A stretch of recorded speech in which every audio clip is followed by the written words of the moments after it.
South ফিল্মের রাজকুমারী হিসেবে পরিচিত শ্রীলীলা মেধা ও পরিশ্রম দিয়ে কয়েক বছর ধরে তামিল, তেলেগু আর মালায়ালাম সিনেমায় নিজের অবস্থান শক্ত করেছেন, জয় করেছেন দর্শকদের মন। এখন পর্যন্ত শ্রীলীলা মহেশ বাবু, রবি তেজা, আল্লু অর্জুনের মতো তারকাদের সঙ্গে কাজ করেছেন। নিজের যোগ্যতার প্রমাণ দিতে খুব বেশি সময় নেননি তিনি। চলতি বছর তার অন্যতম সিনেমা গুন্টুর কারাম। এই সিনেমায় মহেশ বাবুর সঙ্গে একটি গান এখন দক্ষিণের সবচেয়ে জনপ্রিয়।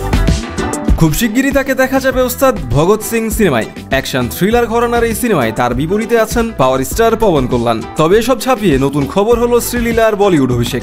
ভারতীয় গণমাধ্যম সূত্রে জানা যায়, ইতিমধ্যেই এই অভিনেত্রীর সঙ্গে বেশ কয়েকটি বলিউড চলচ্চিত্রের জন্য যোগাযোগ করা হয়েছে। তিনি কয়েকটিতে স্বাক্ষরও করেছেন। প্রস্তুতি স্বরূপ তিনি এখন 90 দশকের ক্লাসিক বলিউড সিনেমাগুলো দেখছেন।